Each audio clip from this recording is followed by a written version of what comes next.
webinar which of the 50th session of the United Nations Human Rights Council. I'm Sahlaa from Sri Lanka, and I will be your moderator for today. Today it is organized by the Universal Human Rights Council, which is a civil society organization based in Geneva. UNHRC the rights of people worldwide, promotes democratic values and accountability. It also monitors, documents, and investigates human rights violations, abuses, reports facts impartially and boldly, and advocates for the respective rights. UNHRC also works together with others who have similar mandates and objectives to achieve the universality of human rights. UNHRC envisions an equal, peaceful, and developed world. It works to realize a generation of people, particularly the youth, who respect and defend human rights and are responsible, self-reliant, empowered, and involved in defending their own rights and the rights of others. UNHRC strives to achieve its goal through empowering people, spreading human rights awareness, and networking with individuals and organizations to foster a generation of people that are responsible, democratic, respectful, and accountable.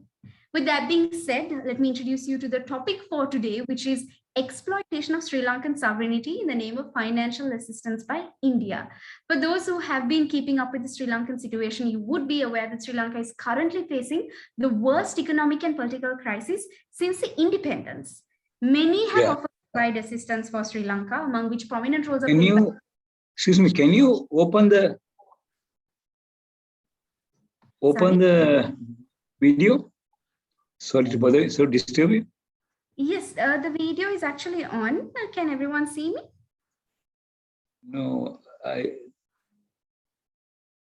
Okay. I think it must be a connection issue for sure. Oh, okay. Yes, but with that being said, let me continue on. So, as you might know, Sri Lanka is currently facing the worst economic and political crisis since independence, and many have offered to provide assistance to Sri Lanka, among which prominent roles are played by both China and India. And in the opinion of Sri Lankan citizens, the intention of these countries is more opportunistic rather than genuine. And is this aid coming at the cost of Sri Lanka losing its sovereignty to other nations? And this is exactly the question that we will be finding answers today through this webinar. And we have three speakers today with us today who will be providing their insightful input on the topic with us, so as to understand what the answer to this question may be and also to understand the topic in more depth. So we have three speakers on board. Mr. Latif Farooq, who is a senior journalist and author, bureau chief in charge of Gulf News at Bahrain and Saudi Arabia. We also have Dr. Yusuf Marika, who is a former guest lecturer at the University of Colombo and Rohini University, also chairman and CEO at Roshan Trading Company. We also have Ms. Zarina Abdul Aziz, who is an attorney at law and international human rights activist, and the founder of Sri Lanka Lives Matters. With that being said, I would like to pass it on to the first speaker for today, Mr. Latif Farooq. Over to you.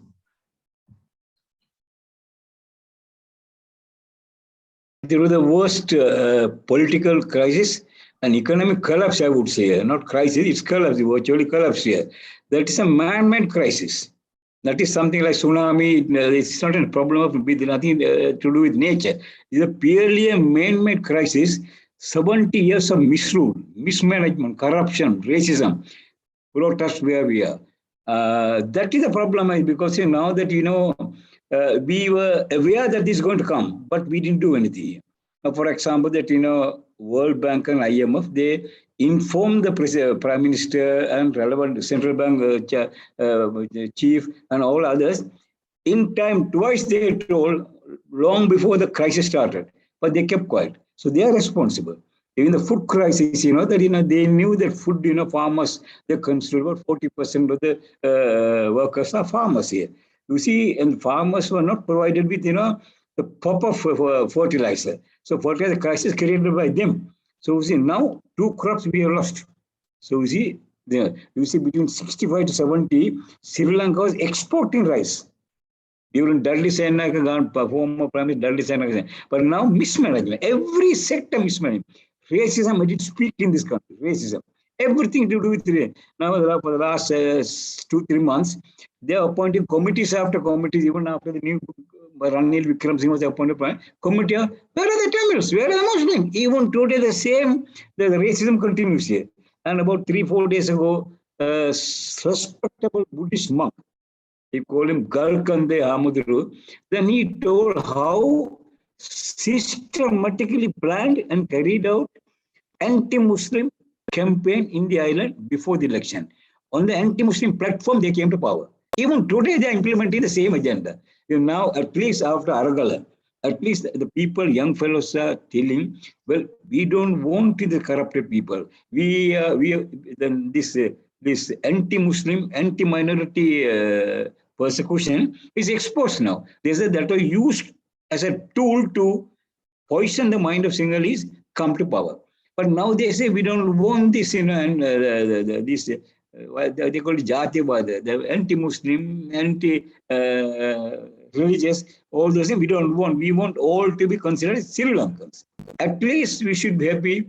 After 74 years, this wisdom came to the younger generation. Their minds are poisoned. Tamils are conquerors. Muslims are looters. This is how the penetrate. And every job, top job, two Sinhalese. But that's what I wrote in an article. You see now Dubai, for example, very small place in 1960s. Nothing. Nobody knew Dubai. Where was Maldives? Maldives fellows come here to sell Bondi Alua. Kind of sweet, Bondi Alua. Where was Singapore? Singapore Prime Minister said, I'll make Singapore Sri Lanka. Now, where are we today and where are they? Because we didn't consider developing the country. We are blessed with all the nature's blessings. Fertile soil, perennial rainfall, good workforce, educated workforce, good workforce, educated people. We have everything here. But we are not blessed with far-sighted politicians who didn't think about the country, but they only thought about themselves. We are suffering today.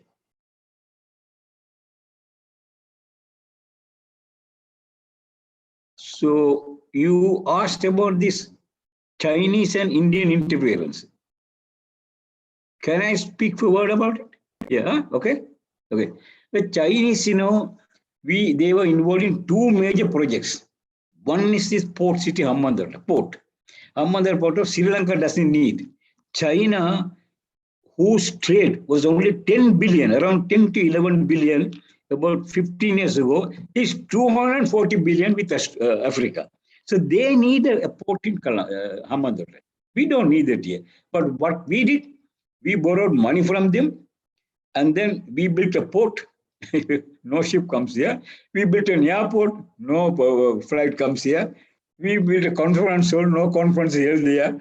Like this, we all, fancy projects we did here. Also, I personally built. We don't need this Colombo port projects. What? With the resources available, we could have developed our own country, human resources and natural resources, and made this country a good country. But that was not the agenda of these rulers from the very beginning. So that's how we are suffering. India, of course, I must tell you, India had its own agenda from the very beginning. From 1940, ever since India became independent, India had designs on all neighboring countries. And now, you see, it is part of this design. Bangladesh was created by India by supporting Mukti Baini, Mujibur Rahman. Bangladesh is a creation of India, Indian conspiracy. So that's it. Now I suspect, I may be wrong, but India is also trying to divide Pakistan into further 3 or 4. Balochistan, there were 14 or 17 consulates in the Balochistan border with Afghanistan. What do they do there with 4 consulates? Are they issuing day and night visas? No. So they are providing arms to these Balochi fellows here to do about the same thing what they did today. And moreover, that is okay. Sri Lanka, actually, they tried to enter through the Indian peacekeeping forces, arms, military. That's a disaster. That failed. But now this current the political and economic crisis in Sri Lanka has given opportunity for India to penetrate peacefully. For example, between January and now, they have given $3 billion. So with the dollar comes demands also. You see that Mr. Modi, Prime Minister of India, I don't know how this can be a prime minister, a man who killed 2,400 Muslims in Gujarat here, and he become prime minister. It's a disgrace to the whole world. Where people talk about moral values here. What moral value with a man like him? He killed genocide. He committed genocide. Where are the Arab leaders here? Who's talking about it? Where is the OIC? Nothing. So you see that what I'm trying to say, this is given a chance for them to enter peacefully. Now, last week there was a big controversy in Sri Lanka, saying that Prime Minister Modi has spoken to President Gotabaya here, and asked him to give an electricity project contract to his right-hand man, Adani. Adani was already given Colombo port. So that the President has told the electricity board chairman, Modi has asked me, so I can't say no.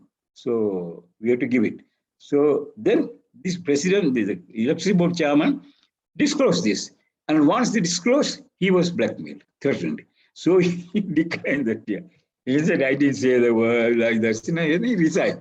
So this is the situation here. But you see, India is penetrating very well peacefully. But one thing we must know, Sri Lanka is not the country for India to play about. They should have learned a lesson when IPK force here. Sinhalese will fiercely fight against Indian presence here. Normal this ships and the port and other projects and okay, but the moment they see the Sinhalese see that this is going beyond the limit and also encroaching on their sovereignty and independence, then there'll be too much. And also, I want to tell you this: this Amit Shah, that he is the right-hand man of Modi.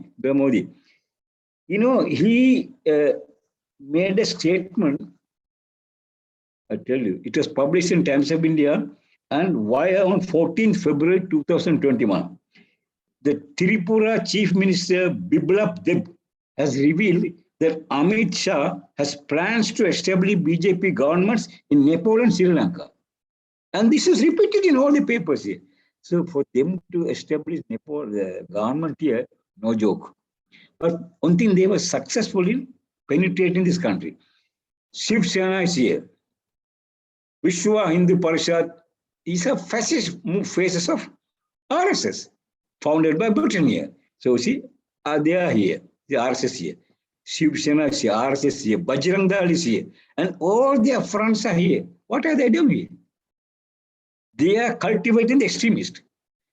Their target is Muslim. Again, destabilizing the country. But now the good development is because the Sinhalese youth, they have realized this has gone too far and ruined our country. So we won't get together with Sinhalese, Tamils, Muslims, and form a joint front and move ahead. So this is some, potentiality, I would say, yeah, this is this. So this may be the future. I feel there may be chaos, little bit chaos in about a couple of months after things will come out. But this country has everything: fertile land, perennial rainfall, workforce, and what do they want? And tourism, 70 to 80% of the money we can get from tourism. When the tourists came, they were raped, gang raped, killed.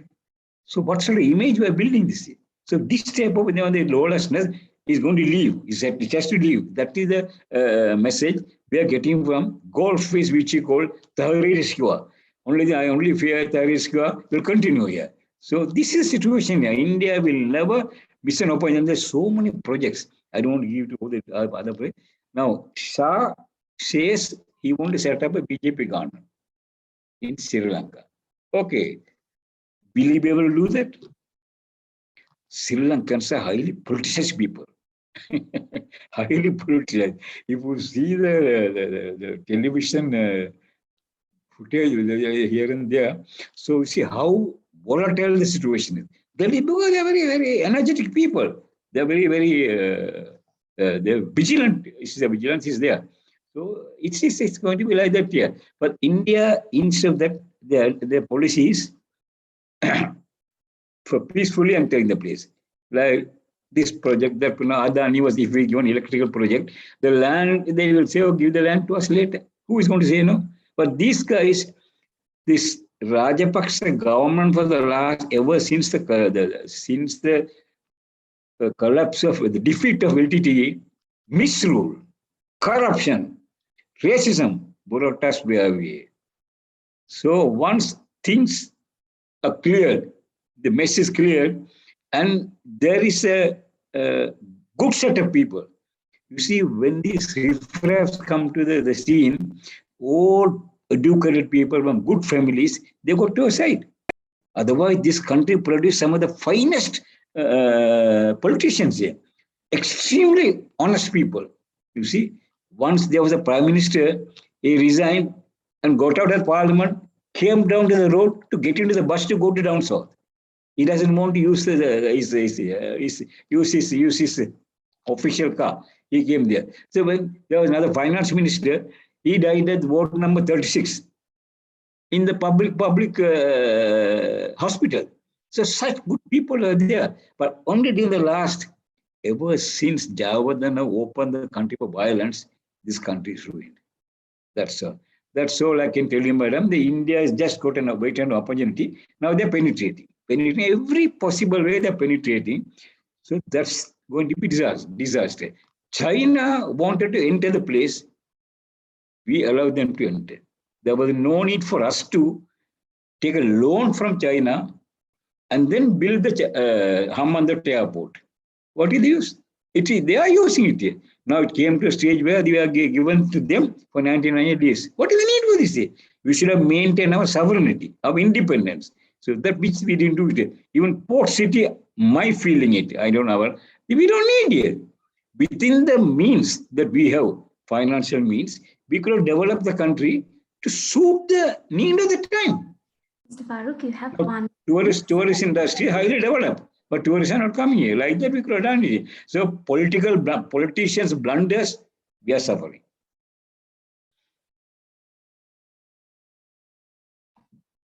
Thank you, Mr. Farooq. I think that really sets the context of where Sri Lanka is coming from, where India is coming from, and the kind of connection that is forming in these issues. It's more of an expansion of the issue that is happening. It's not necessarily saying that India is coming in with a clean file beforehand. It is coming in with something that already has created some sort of disruption in the system. It's coming with some sort of burden and also some sort of similar situation to what Sri Lanka has. So how can India, a country that is having actually a worse situation in comparison to Sri Lanka when it comes to racism and accepting its citizens, giving its citizens its rights, how can a country like India...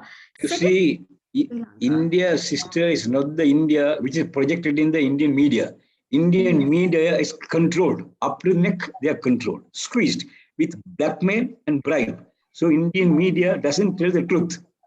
Exactly. Even Sri Lanka media, India controls.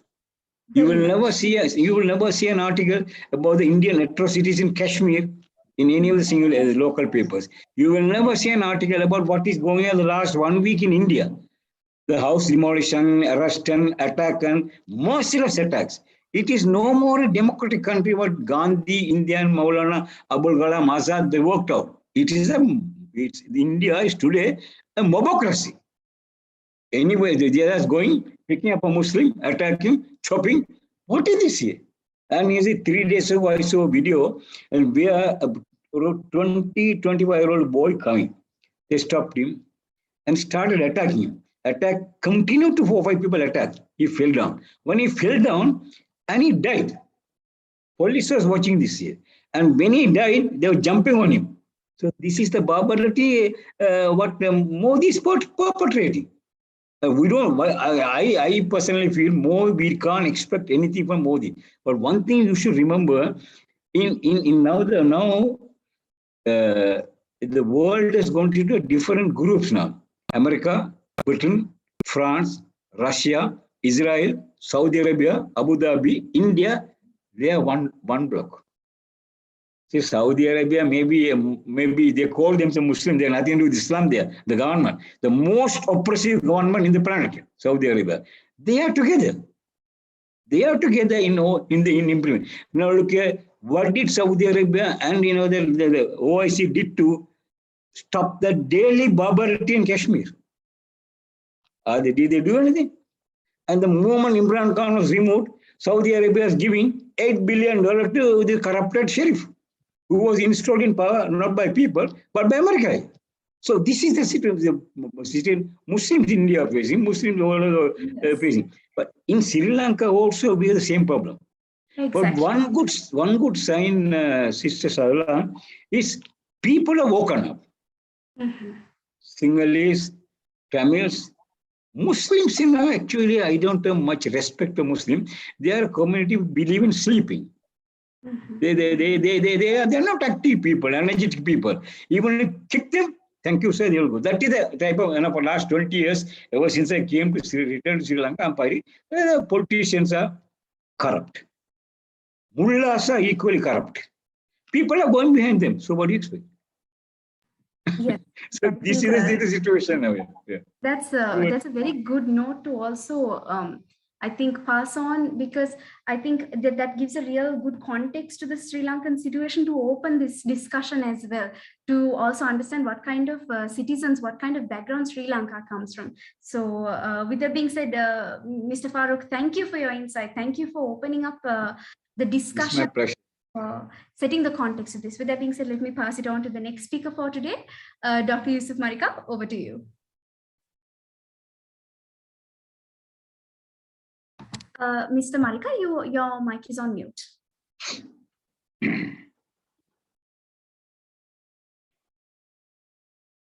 It is still on mute.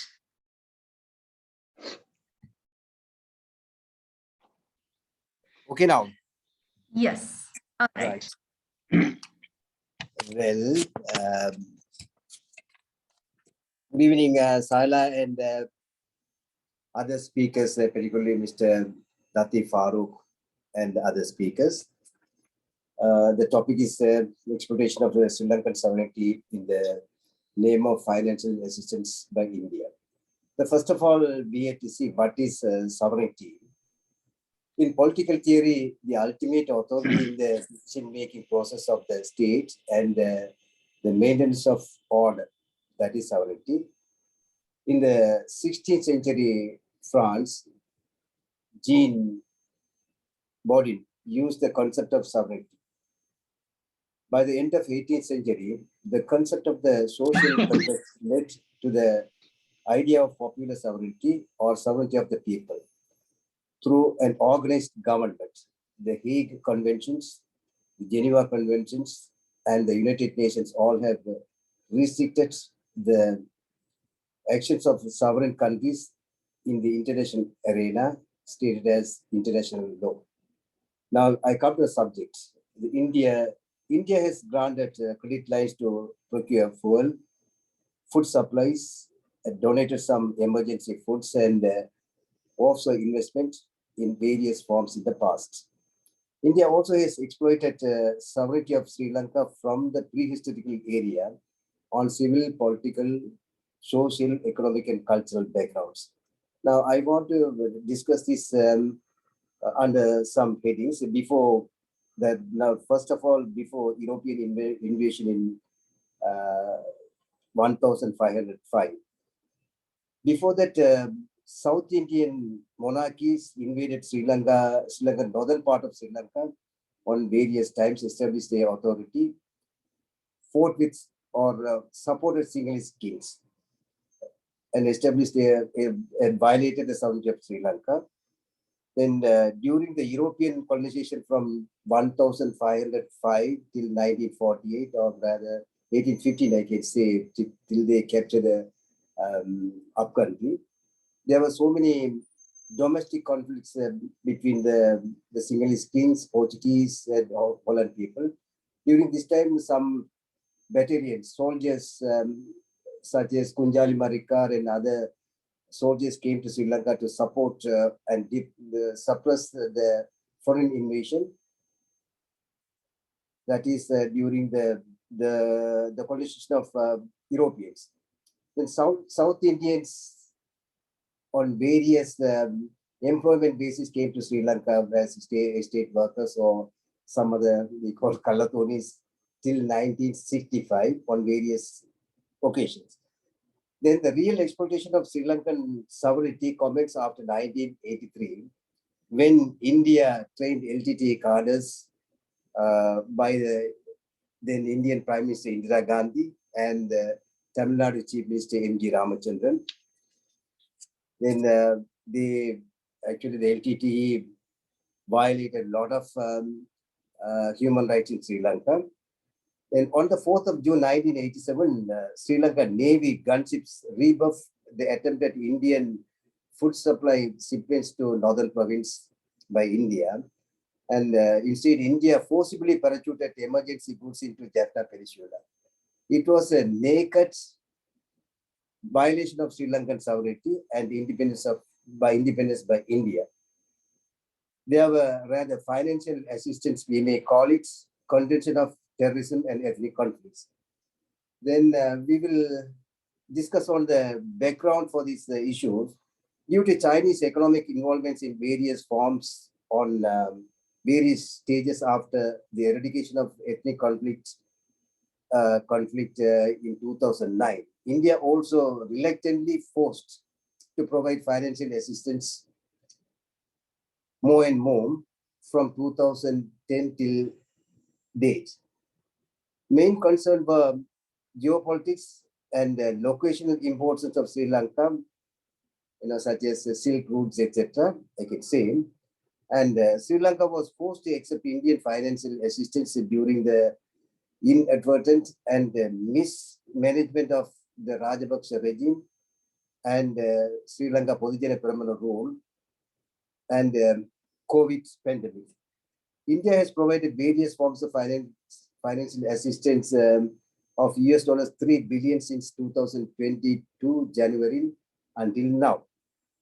Another $5.5 million emergency supplies from Tamil Nadu was handed over by Indian envoy Gopal Barclay to our Minister of Foreign Affairs, Professor G.L. Piris, donated by Tamil Nadu, and the Chief Minister Stanley. Then 65,000 metric tons of urea chemical fertilizer was donated by India. Then we had to explore the real problems. There are 6 main issues I want to discuss with the Indian financial assistance. We analyze exploration of sovereignty of Sri Lanka in the form of financial assistance by India one by one. First of all, on the September 30th, 2020, West's International Container Terminal of Sri Lankan Port Award. The 51% of to Gautam Adani Group and 34% to John Keel's Holdings and 15% to Sri Lanka Port Authority for 35 years. It is for build, operate and transfer, that is called BOT project. All were without proper bidding, no transparency, and on the recommendation of the top tier power holders of Sri Lanka related to geopolitics. It was abandoned later on due to strong opposition from various corners. Then the Tinko oil tanks. There are 99 oil tanks were originally built by UK during the World War II. Original lease agreement was signed in 1987 between India and Sri Lanka. Indian Prime Minister Narendra Modi visited in 2015 and agreed to form a joint task force consisting of Lanka India Oil Company, Ceylon Petroleum Corporation. It was not materialized due to domestic opposition. Then 3 lease agreements were executed between IOC, CPC, and the government of Sri Lanka, awarding 24 oil tanks for 15 years to IOC. 61 oil tanks handed over to CPC for 50 years. Or on joint venture basis, 51% to Ceylon Petroleum Corporation and 49% to India Oil Company, with the recommendation of Ceylon Asset Management Committee on Investments. Simultaneously, another 16 oil tanks rewarded to IOC for 50 years. All arrangements were without proper procurement procedures and violating the standard norms of procedures. Mr. Marika, you have 1 minute more. Give me little, I can take little for 5 minutes, I think. Renewable energy projects. Gautam Adani visited Mana in October 2021 as established windmills.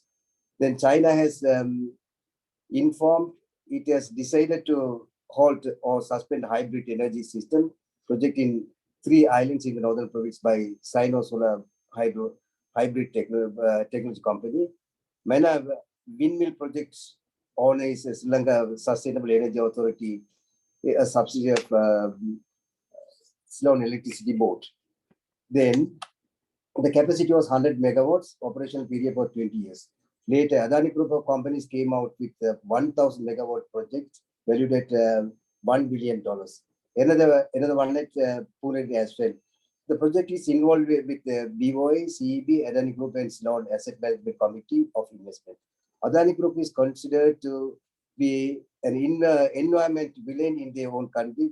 There are various examples, number of cases in India as well. There was massive Sri Lankan protest near Majestic City against Adani Group on 16th of this month. Here, the problem raised by CEB chairman MMC Ferdinando on awarding the project of Adani Group is known to everybody.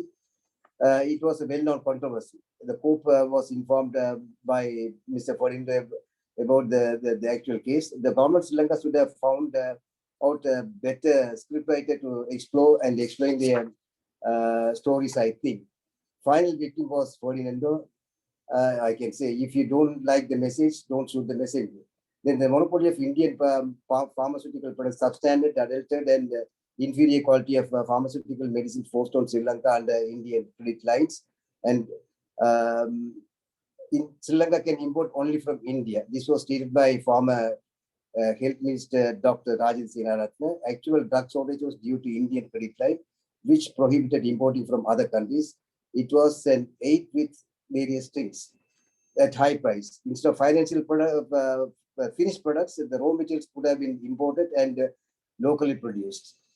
Then Kachiri, Tamil Nadu Chief Minister Stalin has donated Indian rupees 123 crores of emergency supplies to Sri Lanka and has requested Prime Minister Narendra Modi to redeem Kachiri from Sri Lanka. It was the original belonged to Raja of Ramanathapuram in Tamil Nadu.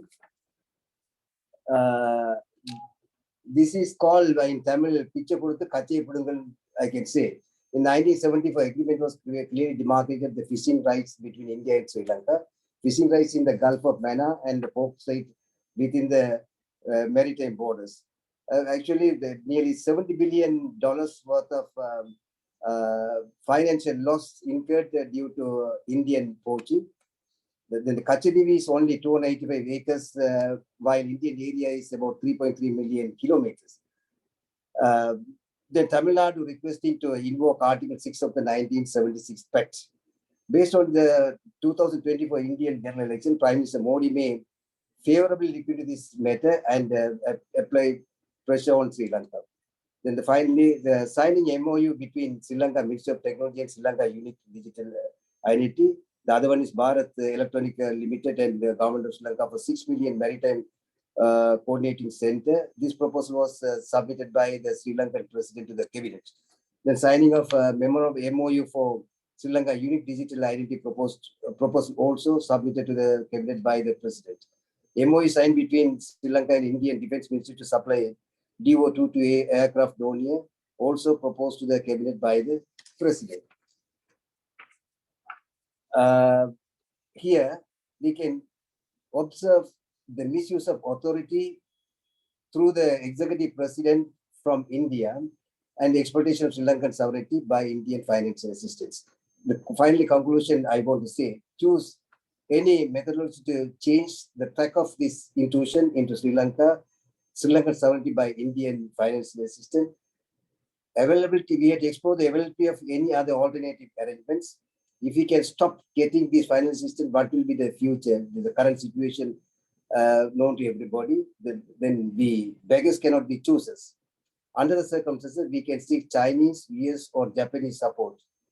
Then we become Draupadi, like in the Mahabharata story, to maintain polyandry role. Then that is going to be a big problem for Sri Lanka. Then I think I can stop with this. Then we'll go for the final submission. Thank you. Thank you. Thank you for drawing also an idea of the history of the relationship Sri Lanka and India has had throughout, the nature of the relationship Sri Lanka and India continues to have. And this, in fact, is a huge impact. It has a huge impact on Sri Lanka, way more than Sri Lankan citizens would like for it to have. And especially also drawing attention to the Adani Group controversy that kind of exists in the current situation as well, and what risk we are taking in the process of accepting this assistance. So thank you, Dr. Marika. With that being said, let's move on to the next speaker, Ms. Zarina Abdulaziz. Over to you. Hello, may peace be upon you, all of you, Dr. Yusuf Marika and Latif Farooq. And thank you very much, Sahlaa, for being a moderator. Thank you. Yeah, I'm Zarina Abdulaziz. Today we are seeing is India exploiting of Sri Lankan sovereignty name of financial assistance. So here it's just a sovereign is a supreme or absolute authority over territory. So while sovereignty traditionally applies to governments, control of its land and sea borders. Of course, Dr. said how is it traditionally we have the sovereignty controls of the land and sea borders. Now the sovereignty is a bedrock of international relations. The concept lays out basic rules of how countries are allowed to interact with one another. In principle, it means countries get to control what happens inside their borders and cannot interfere in what happens elsewhere. This protects countries from being invaded over internal matters. But the concept of sovereignty doesn't play out perfectly in reality. There are limits to control a country can exercise over what happens inside its borders. In the case of grievous human rights abuses like genocide, many countries argue breaches of sovereignty should be allowed on humanitarian grounds. Meanwhile, dozens of countries around the globe choose to give up a degree of sovereignty to join organizations like the European Union and the World Trade Organizations.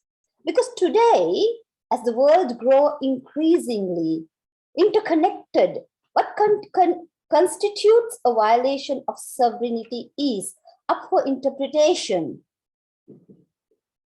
The world is more interconnected than ever before, with the trillions of dollars, tons of goods, and millions of people crossing borders every year. In this new era, experts are wondering whether a country's old view of sovereignty still holds, or whether global challenges require a new understanding of a principle, one in which government have an obligation not only to their own citizens, but also other countries' citizens for the consequences of their domestic actions.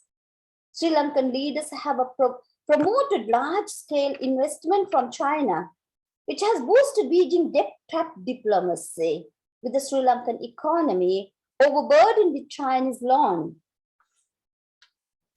That is interesting. European Foundation of South Asian Studies reported Dr. Russell, professor in Department of Economics at the International University of Business, Agriculture and Technology, cautioned against over-dependence on foreign loans, which he felt could make countries vulnerable. Sri Lankan tendency to sometimes learn more towards China than India is problematic. India began to provide concessional loans and lines of credit worth $3.5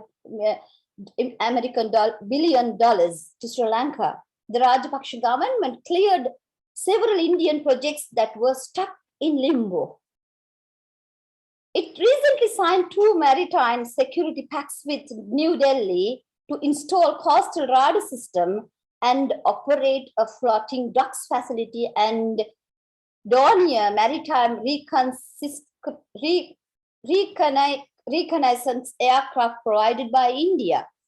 According to Shari Khanna of the Staff Research Analysis Indo-Pacific Studies program at the Indian Takashila Institute, says the Sri Lankan economic crisis induced a reset in an island relationship with India, while ultimately limiting China's influences in the country. However, if the Wickramasinghe government fails to achieve political stability, the economic situation in Sri Lanka will likely to deteriorate. Further, the continuing instability would strengthen the military role in civil affairs, thereby harming the democratic prospects of country. In this regards, the ouster of Rajapaksa family from Sri Lankan politics would offer both opportunities and challenges to India. Non-lessness rather than military intervention, New Delhi should use its influence upon Gotabaya Rajapaksa to make him abolish the executive presidency and form an all-party government. Nothing short of Gotabaya removal would suffice the Sri Lankan masses. Therefore, political stability in Sri Lanka, India should act in the interest of the Sri Lankan public, rather than support of the country's corrupt politician. It's very important because we have a past. We have a very experience with China. It is true that as a neighbor and friendly country, India is providing all possible assistance to Sri Lanka. And it seems that this will continue in future as well. But giving aid in times of crisis will not be enough. We are expecting more from India. To deal with this impending crisis in front of Sri Lanka, India will also have to help them move forward a solution. It is true that Sri Lanka has applied for International Monetary Fund assistance, but it is well known that IMF debt comes with conditions, and those conditions are mostly against the borrowing countries. Therefore, other options will also have to be considered. The government of India, in addition to just lending in this matter, can also try to help India to restructure its debt. And the government of India may provide humanitarian and commercial assistance to Sri Lanka and help them with an action plan for Sri Lanka's sustainable development. Sri Lanka is also stuck in a strategic trap laid out by China. The strategic trap is so convoluted that it has a spillover effect on political and security aspects of the state as well. Moreover, China acts as a shield of Sri Lanka from criticism of its various human rights violations at the United Nations. This in turn leads to the understanding that it permits the authoritarian and heavily militarized model of governance. Sri Lanka and India have had a cordial relationship for decades, but this relationship started to wane when Chinese influence started changing the political dynamic of Sri Lanka. Currently, the economic crisis faced Sri Lanka has a multitude of ramifications from India's perspective. This is because of the geopolitical proximity of the two countries. India has always said that it shall follow the principles of neighborhood first. In response, Sri Lankan... Zarina, you have 1 more minute. Thank you, darling. Sri Lankan reciprocated with this India's first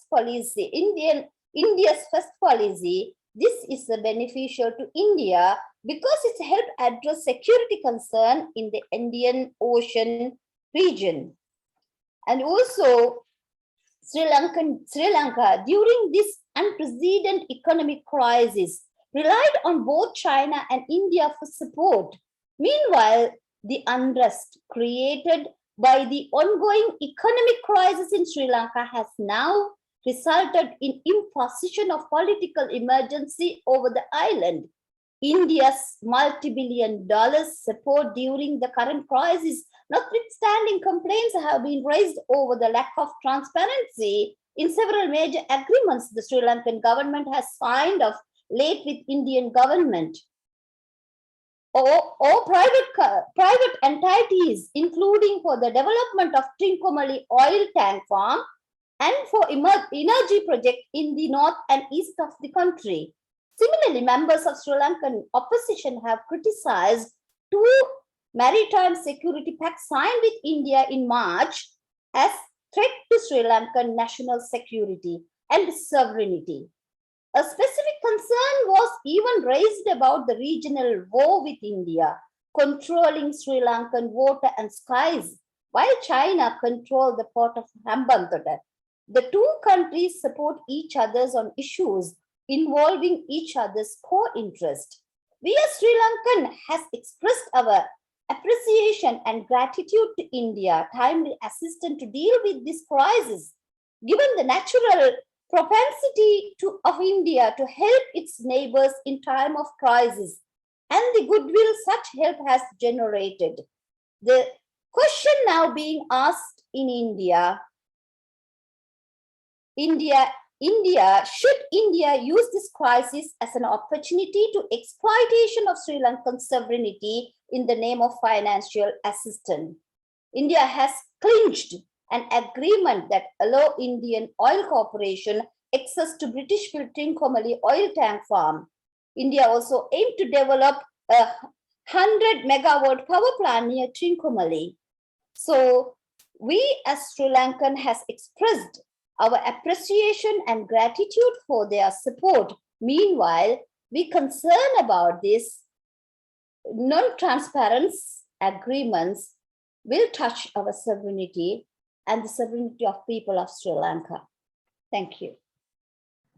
Thank you, Ms. Zarina Abdulaziz. I think coming to the last speech of today, it is also important to highlight how we can change this relationship, not just discussing what the problem in this relationship is, but also how we can change this relationship so as to better the future of both Sri Lanka and India and the relationship it has. So thank you for raising concerns on that and also pointing out how we could come to a solution with that, Ms. Zarina.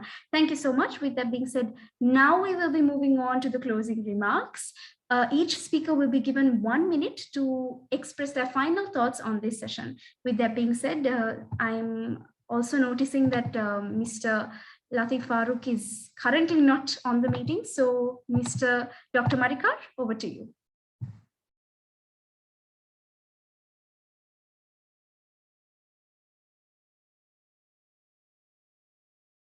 Mr. Marikar, your mic is on mute.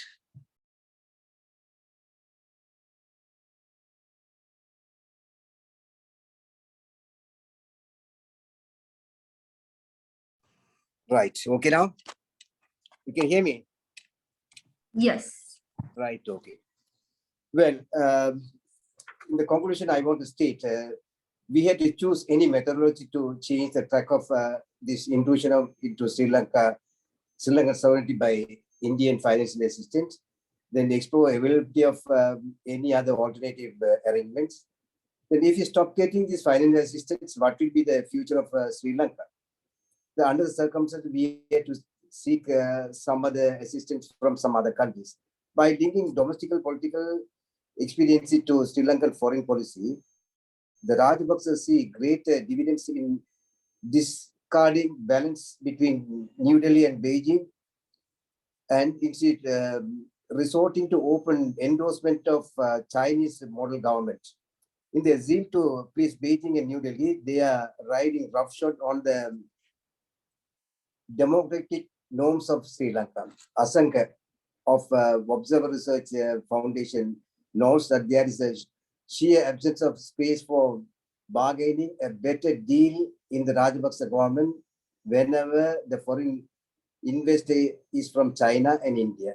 The absence of institutional checks in Sri Lankan government was noted even by the Supreme Court during the domestic uproar over the Colombo Port City bill. According to the top Sri Lankan court, certain provisions of the bill required a passing by two-thirds majority in the parliament and through a national referendum. While internal mechanisms of checks and balance are not used against India and China, public protest and expert committees of inquiry are visibly active in other cases, such as India's East Container Terminal project or for the United Nations Millennium Challenge Cooperation Grant. Thus, Sri Lanka's current regional global patterns of behavior make it apparent that rather than national interest, it is regime survival and ideological happiness that is now dictating the foreign policy formulation of the current dispensation in Colombo. Unfortunately, the fallout of the turn of events in Sri Lankan foreign policy setup is that the time-tested friendship with both China and India is now under strain, and Sri Lanka's own interest in safeguarding its sovereignty lies completely neglected. It is in Sri Lanka's own interest that Colombo restore balance in dealing with China and India.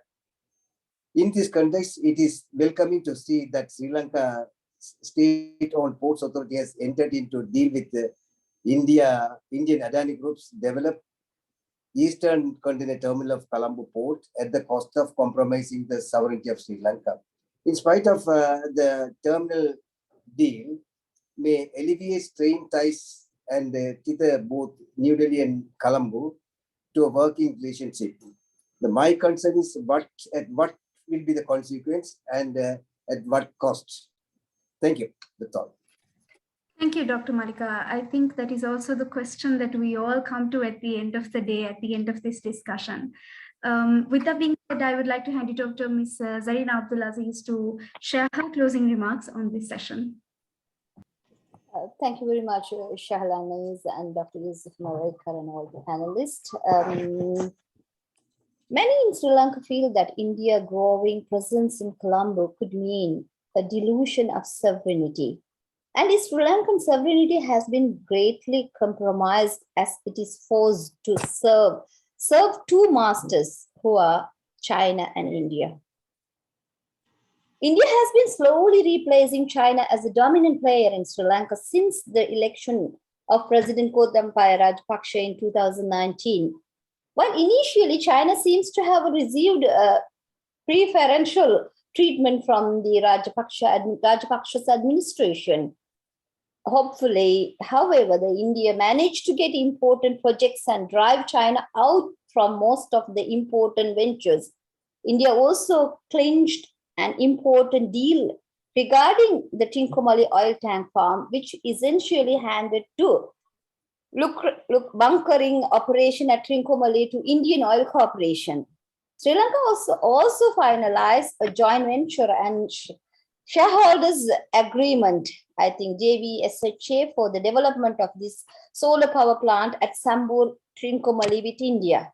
This is an important transactions and the agreement. Sri Lanka, we as Sri Lankan welcome the Sri Lankan Indians' aid and the support in this crisis. But the past relationship with China and the present changes Sri Lankan people looking forward made fear about the increasing power in India wield over the country and its impact on Sri Lankan sovereignty. India has provided close, hopefully, 3 billion to Sri Lanka, a country that defaulted on debt repayment a month ago, knowing well that Colombo, Sri Lanka will not be in a position to repay it for a long time. This is clear indication that these financial facilities are not commercially driven. Critics of this Indian policy claim. We as a nation expect Sri Lanka, India should not use the crisis in Sri Lanka to its advantage. The economic and political mismanagement by the Rajapaksa's administration, which had given preferential to Sri Lankan economic problem to exploit the country. Therefore, countries like India, our neighbors, should not utilize it and disappoint the sovereignty of people of Sri Lanka. We believe India has used the crisis to serve its own interest with their geopolitical agendas. The way India acting could not any major power would behave in an international system. It could give a lead Sri Lanka to become India's vassal state. The continuation of Rajapaksa administration served the interest of India, as many of the elements who typically oppose foreign intervention are allied with the Rajapaksas. When a person like Prime Minister Ranil Wickremesinghe tries to sell national assets to foreign nation, there will be a lot of public outrage. However, most of the leaders of movement that oppose foreign intervention are allied to the so-called nationalist, corrupted Rajapaksas administration. Thank you. Thank you, Ms. Zarina. I think that also summarizes the kind of thought process that every Sri Lankan citizen is going through in this very moment. And I'm also very honored to be moderating a session that discusses Sri Lanka's situation with also 3 experts from Sri Lanka itself. So thank you for giving me this opportunity as well. With that being said, we have now reached the end of this session, and I'd like to thank the speakers for taking the time off of their day to be here with us and share their thoughts on this very timely topic. Thank you. I'd also like to thank the UNHRC Universal Human Rights Council team for organizing this event and promoting the discussion of worldwide issues and pushing for dialogue through these discussions. I'd also like to thank the audience who have attended today's webinar and helped make today's session a successful one. Thank you to all of you. With that being said, I'd like to end the session for today. Thank you all and have a great day ahead. Thank you. Thank you very much, Heather, the team.